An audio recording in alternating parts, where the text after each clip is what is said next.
Greetings, Marsh here, and welcome to episode 62 of my modded Factorio playthrough. In the last episode, we completed our grand solar farm, as straight and perfect as it is. But we're really only half done. This produces power during the daytime, but at night, we still need to rely on our coal power, and that produces more pollution. So before we do any big crazy factory building, we really want to have our factory as clean as possible. And that means green power. And in order to do that, we're going to need to store the electricity from the daytime so we have some at night. And we do that with accumulators.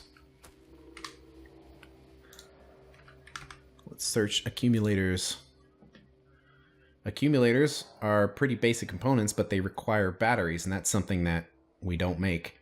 So if we go back to battery here, see batteries require lead, which we do make, but plastic and sulfuric acid. Both of those things have like no production at all. Like we're nowhere close to making either of those things. We have some sulfur dioxide on hand, but these are two brand new technologies we're going to have to research for this. And it sounds like a lot of work, and it's going to be a lot of work. But this is important. If we start building a giant factory and go megabase, we're going to be producing a lot of pollution, and the biters are going to evolve faster than the rate that we can hold them back. So we really need to get our factory squared away before we start doing crazy stuff. Between the two of those, we should probably start on sulfuric acid first. But even before that, there's something else we need to take care of. So if we follow the processing chain of oil, we'll get to advanced chemistry, and advanced chemistry unlocks the electrolyzer Mark II and the liquefier Mark II. This is something that we're going to need to do in the process of making plastic. However, if you notice that we can mostly make this machine, except we don't have clay bricks. And also with the liquefier, we could make it mostly, except we don't have clay bricks. And if you remember, when we upgraded our ore sorting, we weren't able to make the Mark II ore sorters because we didn't have clay bricks. So you see where I'm going with this. It's that we kind of need to get clay bricks taken care of. Clay bricks, they're not hard, but they're kind of complicated. Specifically because it's a brand new technology that basically only exists in angels. So there's no equivalent, simpler version of it in stock Factorio. So when you do it, it's probably going to be a little odd. So if we search clay, we go to cement processing, we make clay bricks, which are made from unburnt clay bricks. And unburnt clay bricks require all this new stuff: clay, sand, and lime. So let's make a shopping list. We need clay, sand, and lime. How do we get those things? Well, lime is made from limestone, so we've got that taken care of. So now we need limestone, clay, and sand. Well, if we take this one step back and go to washing, we unlock all of this stuff. Which part of it is clay and sand. So this is clearly a route we need to do. And if we go to the second level of washing, we get our limestone. All of these things start at water treatment. It's a very simple thing to research, and we haven't needed to research water treatment for anything.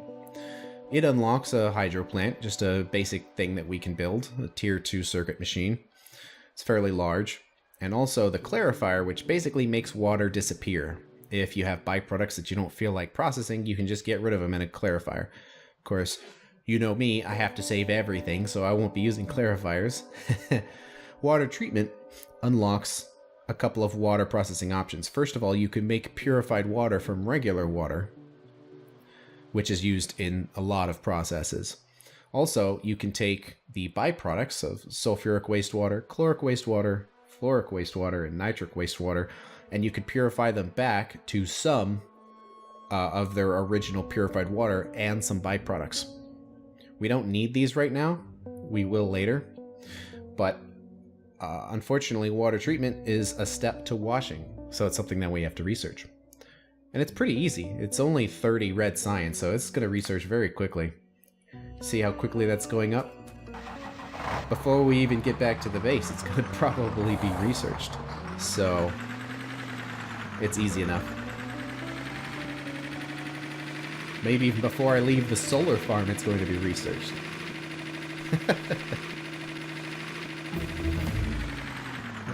There it is already. So let's research washing 1. Washing 1 unlocks some new machines. The seafloor pump, which starts the whole process. That's a machine we can build.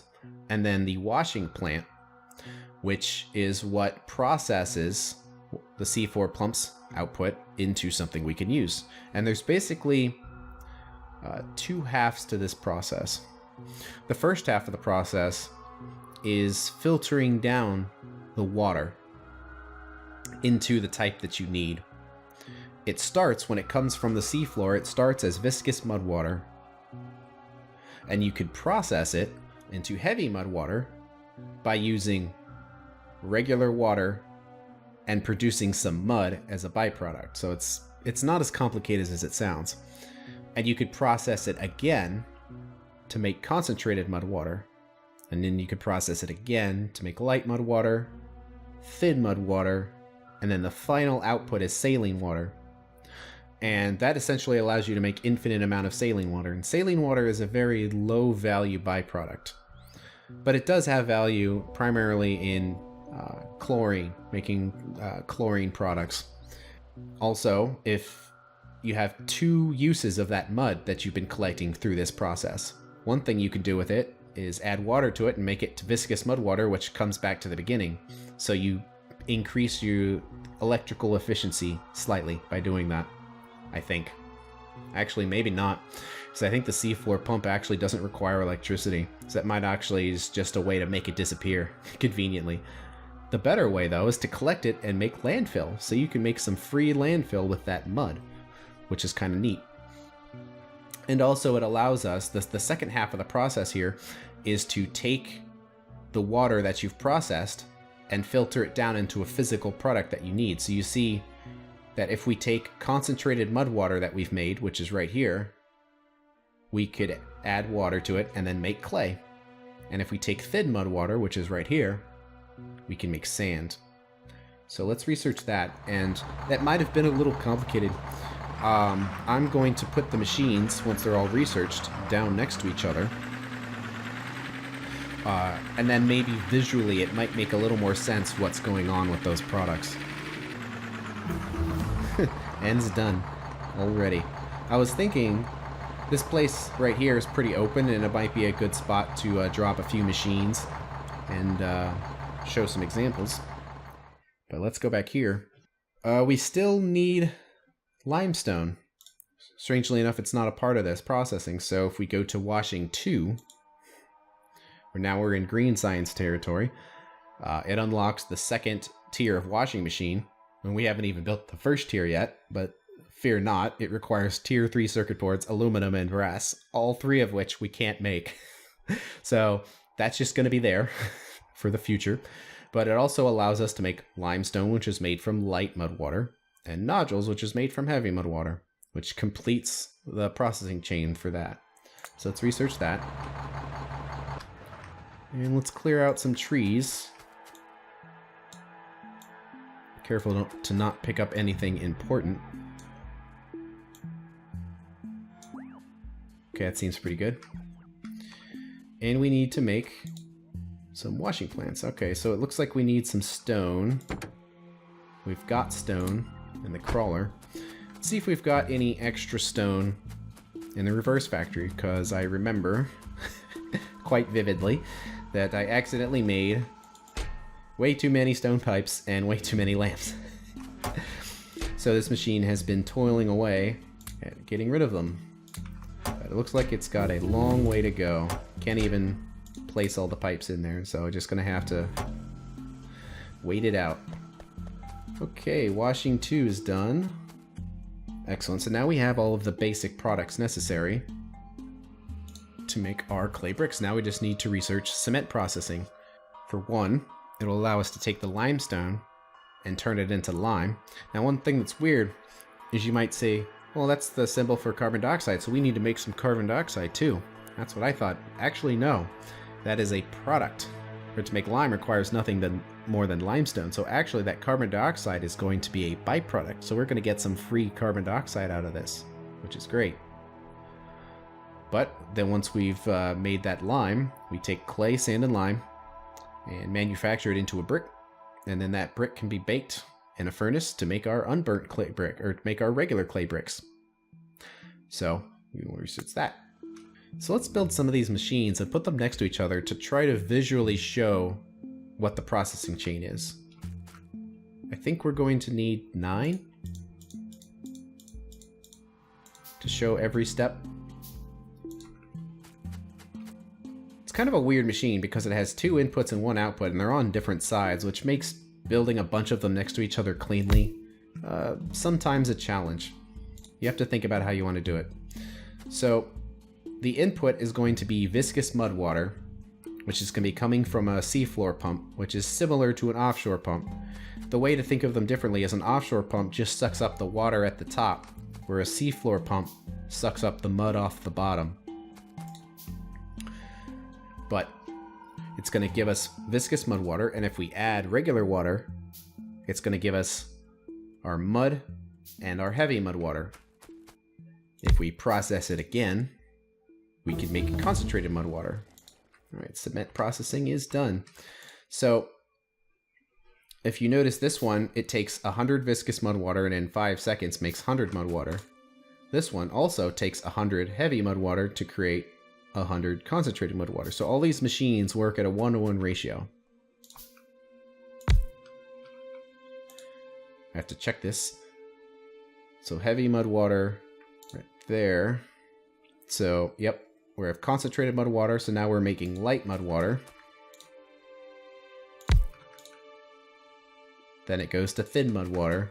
And then the final step of this process, if we took it this far, would be saline water. So, what happens if we siphoned off some of the product before it got to the saline water stage? You see we have 4 intermediary stages of this mud water. And I'm not going to line up the pipes or anything because it's not my intent. This isn't going to be a setup, I'm just using it as a visual example. See, nodules require heavy mud water, and this first step creates heavy mud water. You see, these things are kind of oriented in a way that makes sense. So if we only processed the heavy mud water, we could take that heavy mud water and add water to it to make nodules. If we take the concentrated water, we can make clay. The light mud water will make limestone, and the thin mud water will make sand. Now, one thing to note is that these machines do not work at a 1-to-1 ratio. These machines up here go at 100 water every 5 seconds. But these ones down here work at a different rate.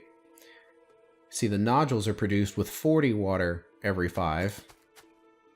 And the clay is 30, limestone is 20, and the sand is 10.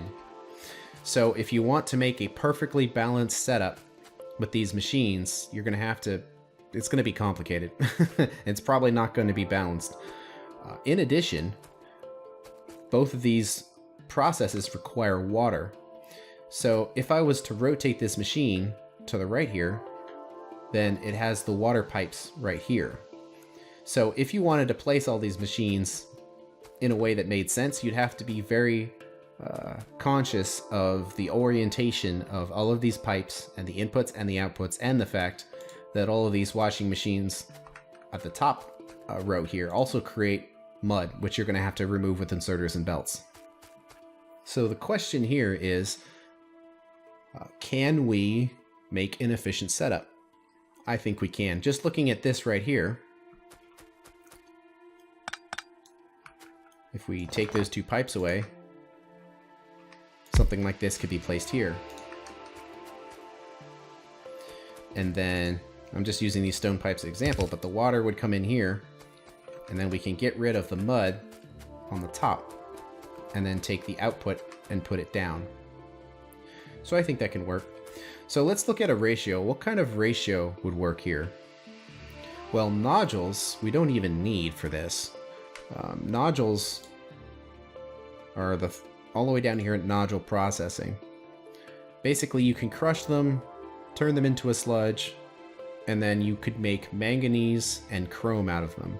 And these are, specifically manganese, these are useful things that we need, but they're fairly down the road. We don't need them right now, and we're going to need a lot of them when we do. So certainly this one random nodule machine is not going to do us any good.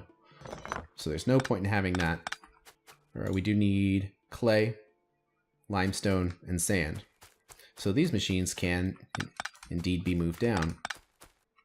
Let's see, gotta make sure we do it properly.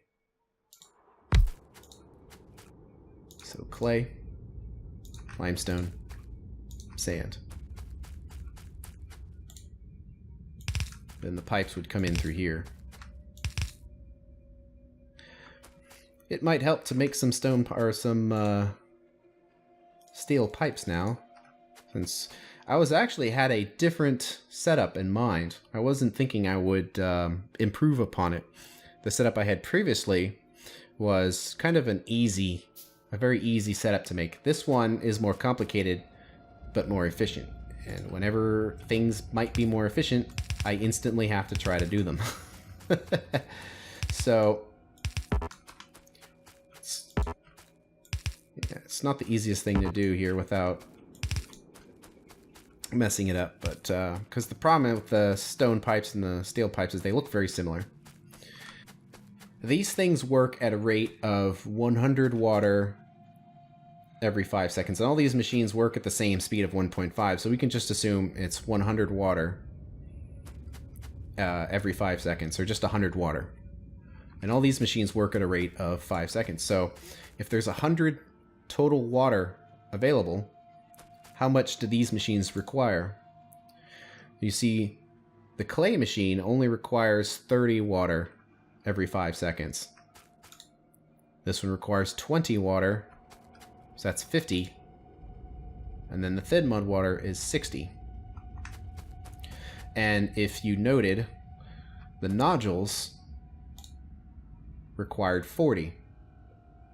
So if we were to add all of those together, then if we had 4 washing plants creating the 4 intermediary liquids we needed, then we can have the 4 plants that create the physical products that we need, and it would all be balanced. So get rid of that. Just the thing is you don't need all these things at equal rates, but nonetheless, this is actually a balanced setup. It's pretty simple, but pretty balanced. That's all the time we have for today. We'll get to part 2 of clay bricks on the next episode. See you later.